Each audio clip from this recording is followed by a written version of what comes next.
Sorry, మనం ఇప్పుడు పల్లవి భాగంలోకి వెళ్దాం. I'm requesting some of them who don't know Telugu, you want it to be translated, I can definitely do it, but right now I'm doing it in Telugu because major part of the audience are Telugu. భామని సత్యభామని ప్రవేశ ధరువులు అంటే ఒక మిశ్ర చాపులో ఇన్ని రకాల తాళాలు, ఇన్ని రకాల variations, అది ఆ ఇంటెన్సిటీ ఆఫ్ ఫుట్ వర్క్ అనేది చాలా అసలు అసాధ్యమైన విషయం. ఆ అసాధ్యాన్ని సాధ్యంగా నిరూపించారు మా గురువు గారు. భామనే సత్యభామని అనే దానిలో ఒక పక్క ఫుట్ వర్క్ చేస్తూ, మరొక పక్క అభినయం చేస్తూ, మరొక పక్క ఆ పాదభేదాల్లో ఉన్న రకాలని అది మిశ్ర చాపులో చూపించడం అనేది అది కత్తి మీద సాము లాంటిది. అది మనం ఇప్పుడు మా గురువుగారు చెప్పింది మేము ముందు ప్రదర్శిస్తాను. భామని సత్యభామని ఆ ఒక్క పల్లవి భాగం మాత్రం, తర్వాత దాన్నే ఫాలో అవుతూ భామనే అనుపల్లవి వస్తుంది. మొట్టమొదటి పల్లవి చూద్దాం.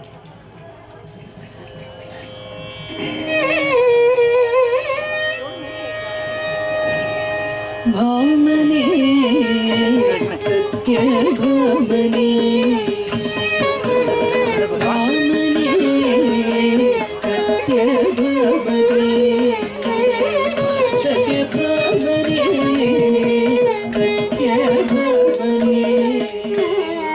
సత్య భామనే సత్య భామనే సత్య భామనే సత్య భామనే సత్య భామనే సత్య భామనే సత్య భామనే సత్య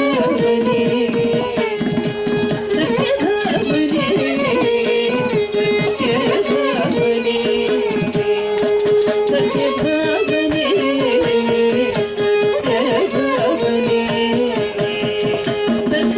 భామనే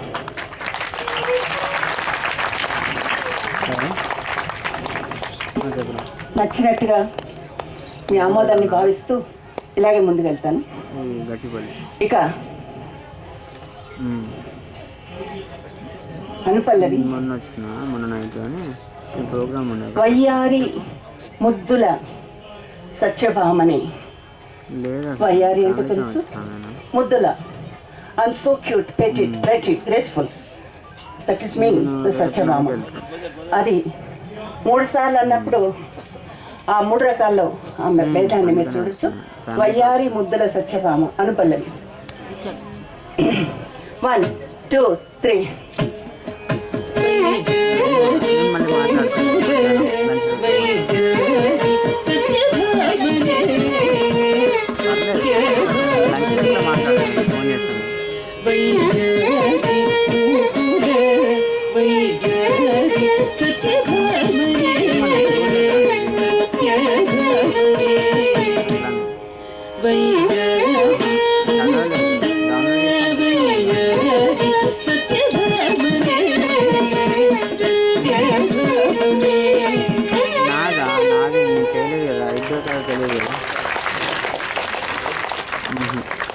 దీనిలో మేము తీసుకున్నవి చాలా చరణాలు ఉన్నాయి. భామనే 16,000, ఇంతినే చామంతినే, అందమున ఆనందమున, కూరిమి సత్రాజిత్తిలో చాలా ఉన్నాయి. మామూలుగా మేము చేసే దానిలో సమయభావం చేత ఒక్క చరణం మాత్రం చూపిస్తాను.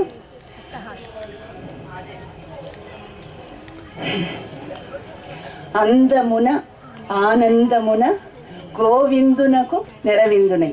చూడండి, అసలు సిద్ధేంద్రరావు గారు వారు నాట్యాన్ని దృష్టిలో పెట్టుకొని కేవలం అదే సాహితీ సంపద కూడా ఆయన ఫాలో చేస్తూ దాన్ని కూడా అంటే నాట్యానికి ఎంత ప్రాధాన్యత ఇచ్చారో అంతే ప్రాధాన్యత సాహిత్యానికి, అంతే ప్రాధాన్యత సంగీతానికి. అందమున ఆనందమున రైము ప్రాస చూడండి. అందమున ఆనందమున గోవిందునకు నెరవిందునై నందనందను నెందుకానగా డందమందున పొందుచున్న.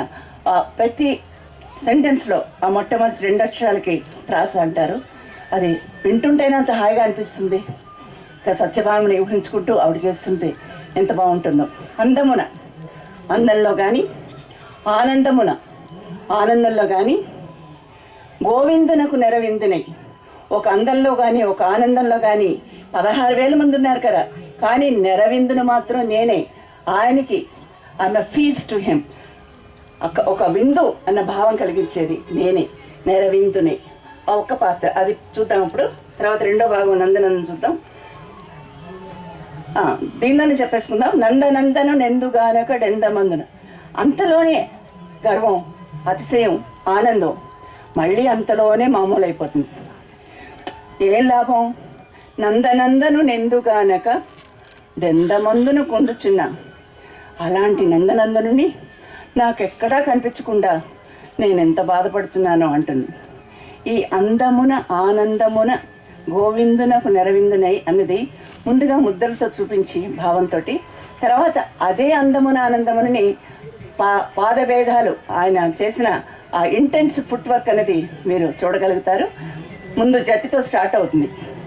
జతి తర్వాత చరణం చూడండి.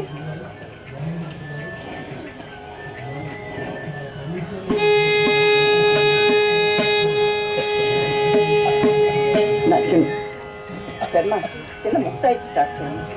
సత్యభామనే సత్యభామ నుంచి తీసుకున్న పద. సత్యభామనే సత్యభామనే జిం జిం మిత్త జన్ముక్త సదికిన సక సదికిన సక దికు సదికిన సొంత సదికిన సక సదికిన సక దికు సదికిన సొంత సదికిన సక దికు సదికిన అందమున ఆనందమున గోవిందునకు నెరవిందునై అందమున ఆనందమున గోవిందునకు నెరవిందునై అందమున ఆనందమున గోవిందునకు నెరవిందునై అందమున ఆనందమున గోవిందునకు నెరవిందునై అందమున ఆనందమున గోవిందునకు నెరవిందునై అందమున ఆనందమున గోవిందునకు నెరవిందునై నందనందనుని గోగనక నందనందునకుందుతున్న నందనందనుని గోగనక నందనందునకుందుతున్న నందనందనుని గోగనక నందనందనుని గోగనక నందనందనుని గోగనక నందనందనుని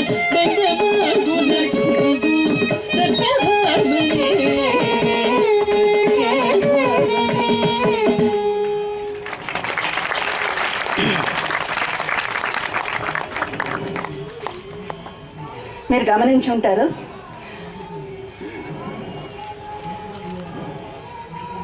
అందమున ఆనందమున అవుతున్నప్పుడు ఇంటర్నల్గా ఒక జతి వచ్చింది. అంటే మాకు ఇక్కడ నటవాంగం సౌకర్యం లేక నటవాంగం అమర్చలేదు. అది ఒక పక్క మృదంగం నడుస్తుంటుంది, ఒక పక్క పాట నడుస్తూ ఉంటుంది. ఆయన అంటారు తజ్జం తజ్జం తజ్జం తగిడ తదిగిన తత్తజం తత్తజం తత్తజం తత్తజం తత్తజం తరగడం తరగడం. ఈ అందమున అవుతున్నంతసేపు అది జరిగింది. నందనందను అంటే మనం మామూలుగా ఇలా చూరుకోవచ్చు, తప్పేం లేదు. కానీ మహానుభావులు ఎన్ని వేరియేషన్స్ చేశారు చూడండి. ఇలా చూపించడమే కాక నందనందను నెందుగానక నందనందను నెందుగానక ఎలా చూపించిన కృష్ణుడే ఎందుగానక.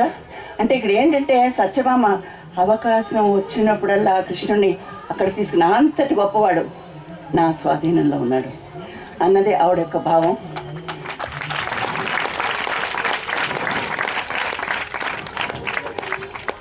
ఆ సిద్ధేంద్రుడికి కలియుగంలో పుట్టిన ఈ అపర సిద్ధేంద్రుడికి మరొకసారి నా నమస్కారాలు అర్పిస్తూ తర్వాత భాగం ఇక ఇందులో మాధవి క్యారెక్టర్ గురించి కొంత మనం చెప్పుకోవాలి. మాధవి సత్యభామకి ఒక సఖి. సఖి అనేది చిన్న మాట.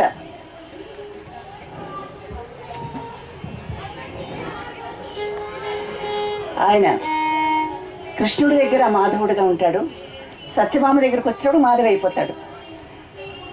అలా వీళ్ళిద్దరినీ కలపడానికి ఒక మీడియేటర్ అంటారు, అలాంటి పాత్ర వహించి సూత్రధారి మాధవి. మామూలుగా ఏంటంటే మాకు ఎన్ని సంవత్సరాలు చేశారు మహంకాళి మోహన్ గారిని వాళ్ళు తలుచుకుంటే చాలా బాధేస్తూ ఉంటుంది.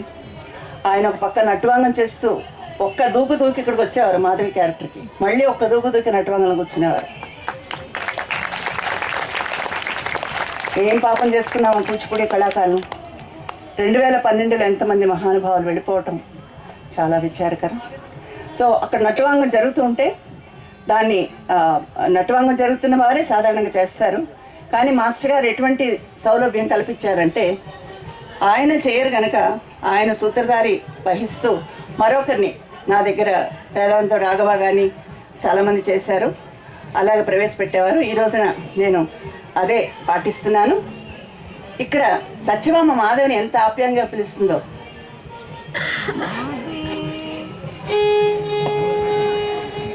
రావే మాధవి, రావే కుందరదన, రావే సరోజానన, రావే తక్కక మాయ. రావే మాధవి అన్నప్పుడు ఆప్యాయంగా పిలుస్తుంది. రావే కుందరదన, అందమైన పలువరుస కలిగిన దాన. రావే సరోజానన, నువ్వు సరోజం అంటే భద్రం కలిగిన దానివి. రావే తక్కగా, అబ్బో తక్కగా మాయలాడి వినవే.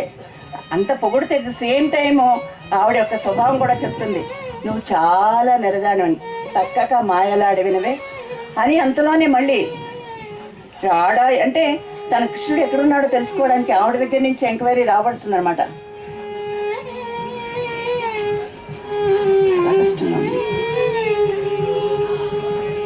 రావే సరోజానన, రాడాయ ప్రాణేశ్వరుండు. నా ప్రాణేశ్వరుడు ఏమిటో ఈరోజు నా దగ్గరికి రాలేదు. నీవెందైనను వాణి చూచితివటే, నువ్వు ఎక్కడైనా ఆయన చూసావా అంటే మెల్లిగా మా ఐస్ చేయడం అంటాం మనం. మాధవిని పొగుడుతూ మెల్లిగా రాబడుతుంది అనమాట, ఇంతకీ కృష్ణుడు ఎక్కడున్నాడు అని. అది మనం చూద్దాం. మాధవి పాత్రధారిలో సురేంద్ర, ఒక మంచి నర్తకు సురేంద్ర వస్తున్నాడు. ముందు రావే మాధవి ఆ శ్లోకం వరకు చూద్దాం. ఇటు వస్తా సాయి, కొంచెం రాగమే.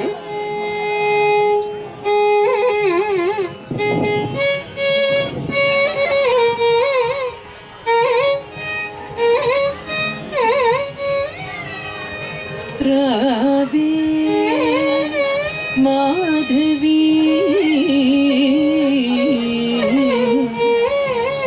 రావే కుందరదన, రావే సరోజానన,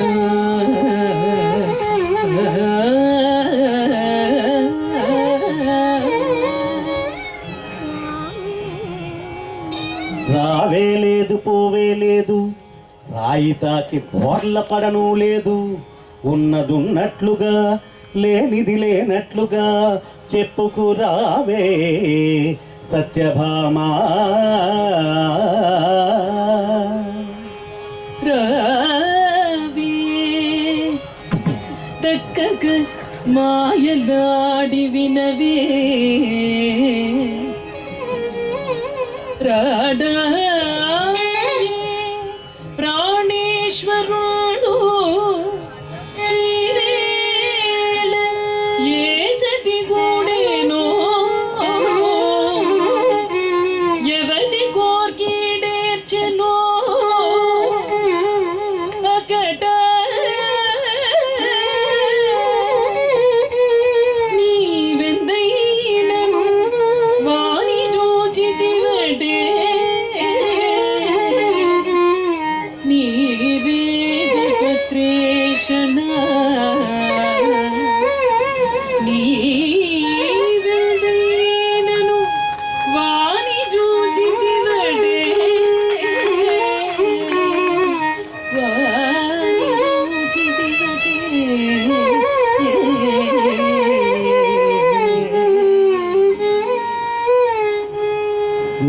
నాథు నామధేయము. అమ్మా సత్యభామ, నీ నాథు నామధేయము వేవేగమిదెల్పుమా. ఇప్పుడే వాణిని నేనేకి తోడి తెచ్చద మీ నాకుని తరుమ నీకు మెరుగుమా.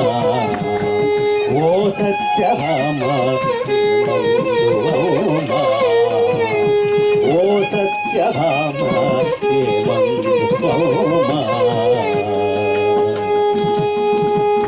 కలువరేకుల నేలు కన్నులు కలుకు చేకుల తలిరుబోనిరు. కలువరేకుల నేలు కన్నులు కలుకు చేకుల తలిరుబోనిరు. వలపు తలపుల నిన్ను మించిన వాణి వేరెదు వేగదెల్పుమ. వలపు తలపుల నిన్ను మించిన వాణి వేరెదు వేగదెల్పుమ. ఓ సత్యభామ నీ మాధుడెవరే తెలుపవేమా.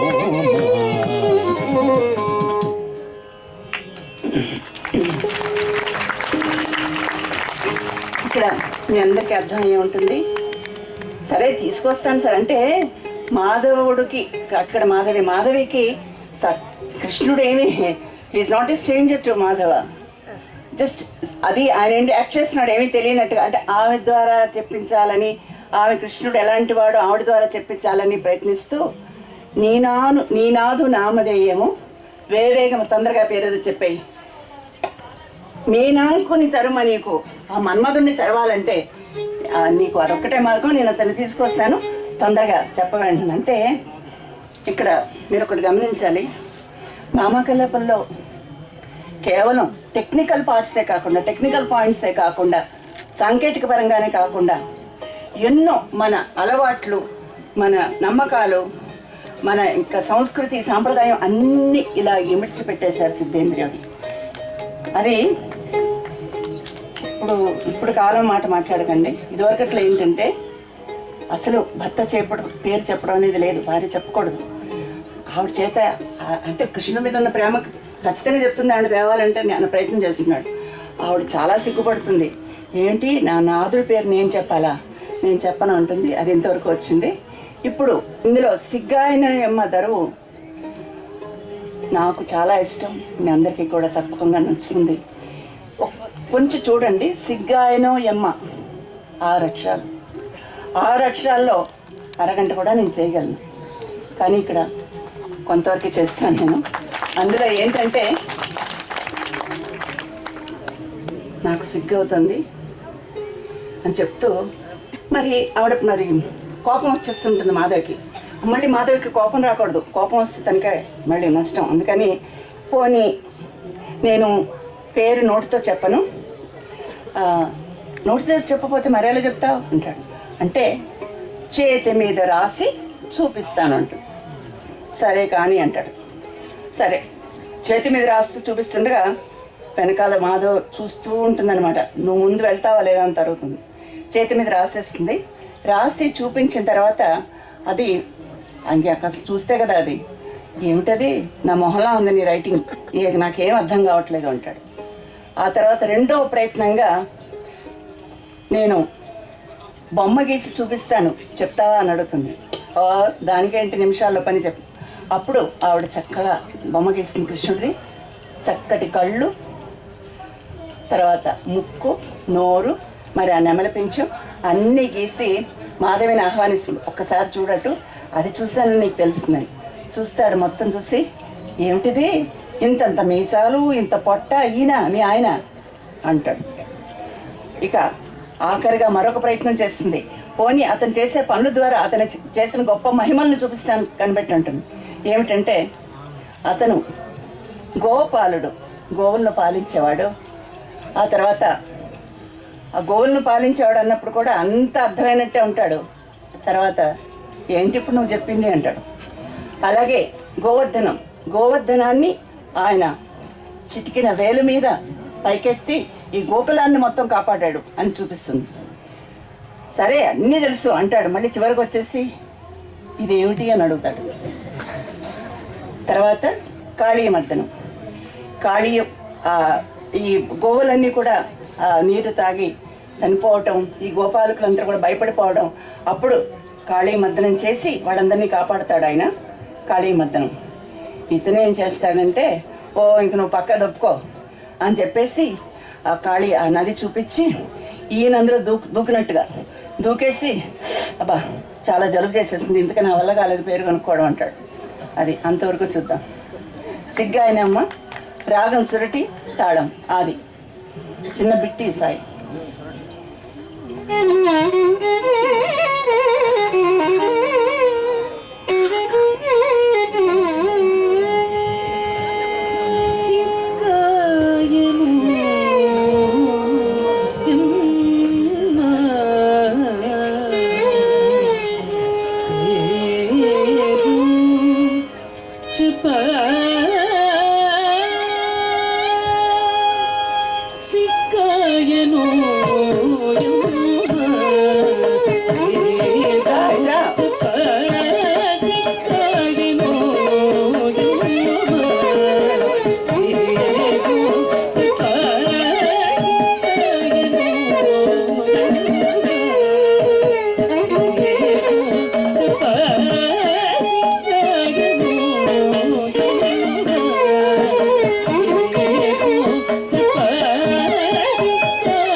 తర్వాత ఇక లాభం లేదని ఇంకా ఉండదంటూ అంత వేగం పోనీ ఆయన గురించి వర్ణం చేయి, ఆయన ఎలా ఉంటాడో ఏమిటో ఏమి చేస్తాడో అది కూడా వర్ణం చేయమంటాడు. అప్పుడు ఆవిడ చెప్తుంది, శంఖము ధరించినటువంటి వాడమ్మా అని. అంటే మాధవి అంటుంది, ఓహో ఆ జంగం దేవరా అంటే ఆయన శంఖం, ఆయన ఒక్కడికే శంఖం ఉంటుంది, ఆ జంగం దేవరా అంటాడు. అబ్బా అది కాదమ్మా, చక్రము ధరించినటువంటి వాడు కదమ్మా అంటుంది. చక్రం ధరించిన వాడు, ఓ నాకు తెలిసిపోయింది, అయితే ఆ కుమ్మరివాడన్నమాట. అది కాదమ్మా, నెమలి పింఛము ధరించినటువంటి వాడమ్మా అంటుంది. ఓహో ఆ చెంచువారు చిన్నవాడా? అబ్బబ్బా అది కాదమ్మా, మకర కుండలములు ధరించినటువంటి వాడమ్మా అంటే. ఓహో ఇప్పుడు నేను పట్టేశా, అది ఖచ్చితంగా ఆ బ్రాహ్మణ శ్రేష్ఠుడే అని చెప్పేసి చక్క తినేసి చేసి అమ్మయ్యా అనుకుంటాడు. అబ్బా ఆవిడ ఇంకా ఆయనతో పడే నానాయాతనలో ఇదొకటి. ఈ వర్ణన గురించి చెప్పడం అంటే మీరు ముఖ్యంగా ఇందులో తీసుకోవాల్సింది, ఇప్పుడు సిగ్గాయనం అన్న కూచిపూడికి నాటకీయత అనేది చాలా ముఖ్యం, అభినయం అనేది ప్రాణం. అందుకని సంచారీ భావాల్లో అభినయం మొత్తం వచ్చేస్తుంది. ఇప్పుడు సిగ్గాయనం ఎమ్మాలో ఎన్ని సంచారీ భావాలు కేవలం ఇద్దరితో మొత్తం ఆ సంచారీ భావాలు రప్పించగల శక్తి ఒక కూచిపూడి నాట్యానికే ఉంది. మా గురువు గారు శ్రీకృష్ణ పారిజాతం చేశారు. అంటే అసందర్భమైన చెప్తున్నాను, 4 పాత్రలు, కృష్ణుడు, సత్యభామ, రుక్మిణి, నారదుడు, 4 పాత్రలతో మొత్తం 40 మంది ఒక నాట్యం ఒక వేదిక మీద చేస్తే ఎంత రక్తి కట్టించగలమో 4 పాత్రలతో అంతకన్నా ఎక్కువ రక్తి కట్టించారు కృష్ణ పారిజాతం. అది సిద్ధేంద్రియ గొప్పతనం. సత్యభామ ఆవిడ మనందరికీ ప్రాణం, ఆవిడ గొప్పతనం, మా గురువు గారి గొప్పతనం. అందులో సంచారీ భావాలు చూశారు. ఇప్పుడు శంఖము ధరించినటువంటి వాడమ్మ అంటే కన్నారావు గారు చాలా అద్భుతంగా పాడతారు. ఇది ఆయన ఏదైనా పాడగలరు, ఇదనే కాదు. ఒక్కొక్కటి చెప్తుంటే ఆయన ఆ ట్యూన్లో అదే రాగంలో ఆయన దానికి ఇచ్చిన జవాబు ప్రతి జవాబు కూడా రాగంలోనే, అంటే ఆ సంభాషణనే ఒక రాగంతో చేశారు. చూద్దాం మరి ఇప్పుడు ధన్యాసి రాగం.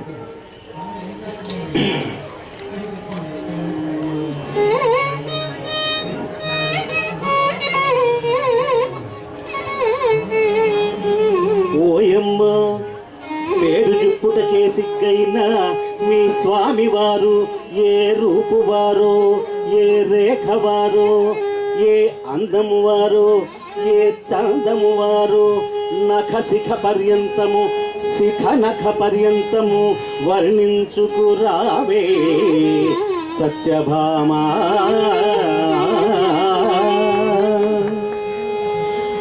శంఖము ధరించినటువంటి వారు కదమ్మా. ఆహా, శంఖము ధరించునటువంటి వాడు, శంఖము ధరించునటువంటి వాడు జంగమ దేవరగాని నీ భర్త కాడే కాడే సత్యభామా. కాదే, చక్రము ధరించినటువంటి వాడు కదమ్మా.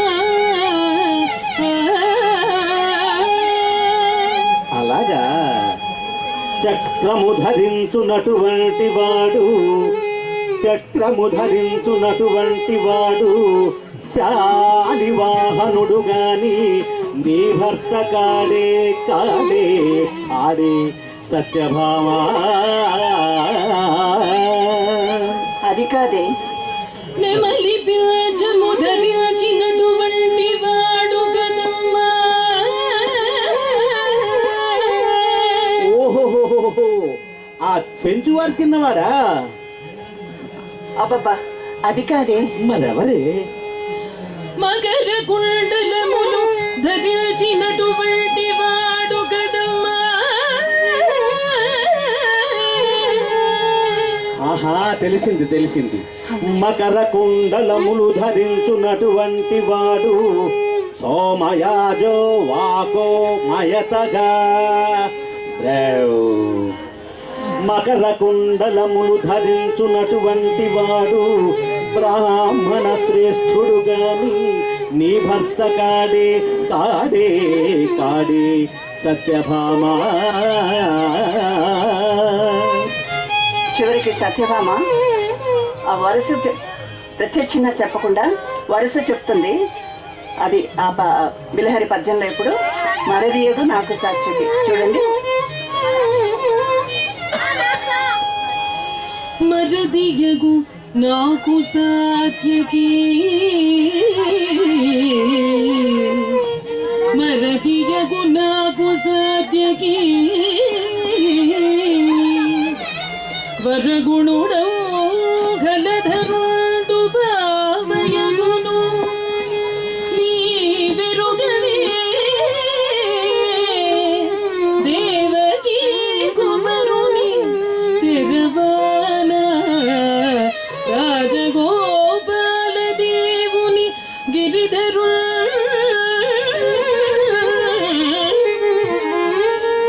ఓహోహోహో, ఆ రాజగోపాలుడమ్మా నీ పతి? అవును, ఆ మదన మోహనాకారుడేనే, ఆ మందరగిరిధరుడేనే.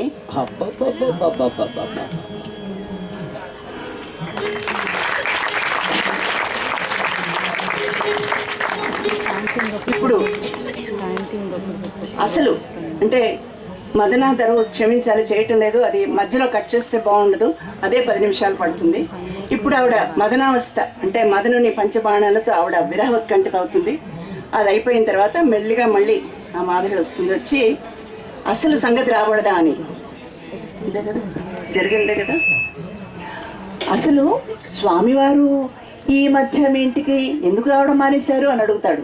అంటే ఆవిడ చెప్తుంది అసలు ఏమైందంటే ఒక రోజు ఆయన నేను కలిసి ఉండగా నిలువుటద్దమ్మున ఆ ప్రతిబింబాన్ని చూసి, భామా నీవే అంతగత్తెలా లేక నేనే అందగాడనా అని అడిగాడే అని చెప్తుంది. అంటే అందుకు నువ్వేమన్నావు అంటే ఆవిడకి ఆతురత అనమాట ఏమిటో అని. అంటే ఆడబుద్ధి అపరబుద్ధి గనక నేనే అందగత్తెనంటేనమ్మా అంటుంది. అంతట ఎంత పని చేసావు అంత మాట అనొచ్చా అంటాడు. అంతటి స్వామివారి కోపం వచ్చి దిక్కుల్లోంచి వెళ్ళిపోయాడే అంటుంది. మరి వెళ్ళిపోడంటమ్మా నువ్వు అంత మాట అన్న తర్వాత అంటుంది ఆవిడ. అది ఆ పార్ట్ అంటే జరిగింది చెప్తుందన్నమాట.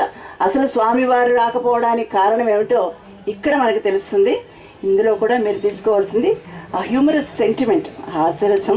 తర్వాత సంభాషణలు, కూచిపూడి నాట్యానికి ప్రాణం. ఆ సంభాషణల్లో కూడా ఎంత అభినయం చేయొచ్చు, ఎంత హాస్యరసం పండించవచ్చు అన్నది చిన్న ఉదాహరణ ఇప్పుడు చూద్దాం. సత్యభామ, ఏమిటమ్మా? అది సరే గాని స్వామివారు ఈ మధ్య ఎక్కడికి రావడం మానేశారు, కారణం? ఓయమ్మా, అమ్మా ఒక్కనాడు ఒక్కనాడే కేలికా గృహంబున ఆహా హంస తూలికా తల్పంబున అబ్బాబ్బా స్వామివారి పర్యంకమున నేను శయనించి ఉండగా నిలువుటద్దమున ప్రతిబింబమును చూసి భామా నీవే అందగత్తెవా లేక నేనే అందగాడనా అని అడిగినే ఓయమ్మ. అడిగితే మరి నువ్వేమన్నావమ్మా? ఏమన్నావమ్మా? ఆడబుద్ధి అపరబుద్ధి కనుక నేనే అందగత్తెనంటేనమ్మా. అంతటి స్వామివారి కోపం వచ్చి దిక్కున లేచిపోయిన ఓయమ్మ. అవును, మరి దిగ్గును లేచి వెళ్ళిపోరు. మరి ఎంత పని చేసావమ్మా? ఆ సమయంలో నన్ను పిలవకపోయావు. అయినా ఆ సమయంలో మేమెందుకు జ్ఞాపకం వస్తాంలే. ఓయమ్మా, అమ్మా అందాక పోయిరా కదవమ్మా. ఒక్క నిమిషం ఇక్కడ ఆవిడని చివరికి ఇంకా ఏమి చేయలేక సరే వెళ్ళి స్వామివారి దగ్గరికి వెళ్ళొచ్చే అని చెప్తుందనమాట. అందాక పోయి రాగదవమ్మా అంటుంది.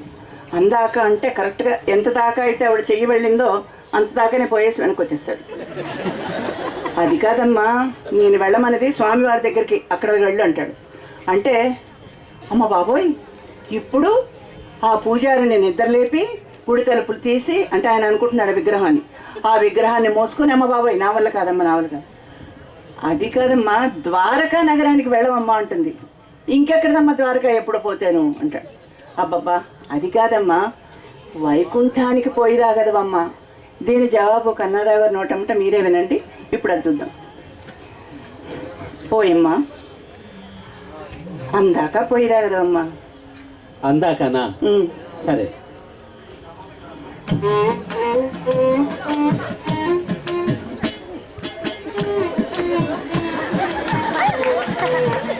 అందాక పోయి వచ్చా. అది కాదమ్మా, అదేదమ్మా, స్వామివారి వద్దకు పోయి రాగదవమ్మా. ఈ అర్ధరాత్రి వేళ ఆ నంబికొండమాచార్యులను నిద్ర లేపి గుడి తలుపులు తెరిపించి స్వామివారిని మోసుకొని రావడం, అమ్మో నా వల్ల కాదమ్మా, నా వల్ల కాదు. అబ్బబ్బా అది కాదమ్మా, ద్వారకా నగరానికి పోయి రాగదవమ్మా. ఏమిటి ద్వారకా నగరానికా? ఇంకెక్కడదమ్మా ద్వారకా, ఎప్పుడో మునిగిపోతేను. అబ్బో అది కాదమ్మా, వైకుంఠానికి పోయి రాగదవమ్మా. వైకుంఠానికా? వైకుంఠానికా? అవును, మొన్ననే మా బావమరిది ఒకడు వెళ్ళాడులే, వాడు తిరిగి వస్తే అప్పుడు నేను వెళ్తా.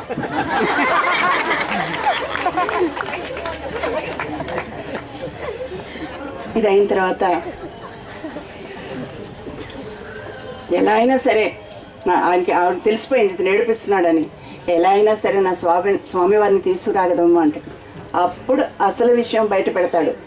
కృషికి తగిన ఫలితం ఉంటే అలాగే వెళ్ళొస్తాను అంటే ఆవిడ అంటుందన్నమాట, నా దగ్గర 7 వారాల సొమ్ములు ఉన్నాయని. ఈయనంటాడు ఎందుకు పనికిరానివి నా దగ్గర ఉన్నాయంటాడు. అది కాదమ్మా అని అప్పుడు తన దగ్గర ఉన్న నగలన్నీ కూడా తీసి ఇచ్చేస్తుంది అనమాట. ఇచ్చేసిన తర్వాత అసలు విషయానికి వస్తాడు. అది కాదమ్మా, ఆ ముక్కును ఉన్న ముంగర ఇస్తే నేను అలాగే వెళ్ళి తీసుకొస్తానంటాడు. ఇక్కడ తర్వాత మనం వద్దాము.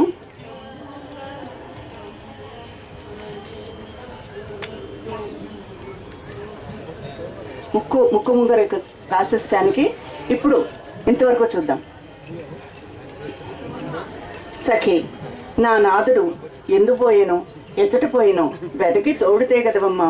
అలాగే కృషికి తగ్గ ఫలితం ఉంటే అలాగే వెళ్ళొస్తానమ్మా. నా వద్ద 7 వారాల నగలున్నవమ్మా.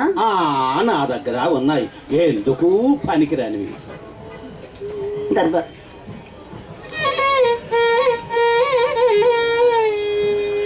పేరిచిన పట్టు చీరలు రారమ్మని పిలుచు పద్మరాగ గుణగలు కోరినవన్నీయు ఇచ్చెదా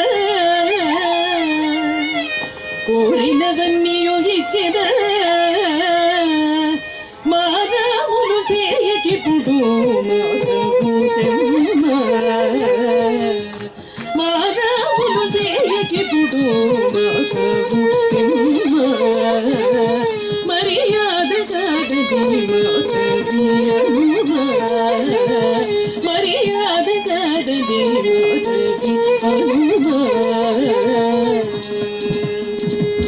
హక్కు నీకు ఆదివార పూసుము హక్కు నీకు అరడమ్ములే చేద అలవాని గుని అరడమ్ములే చేద అలవాని గుని మర్యాద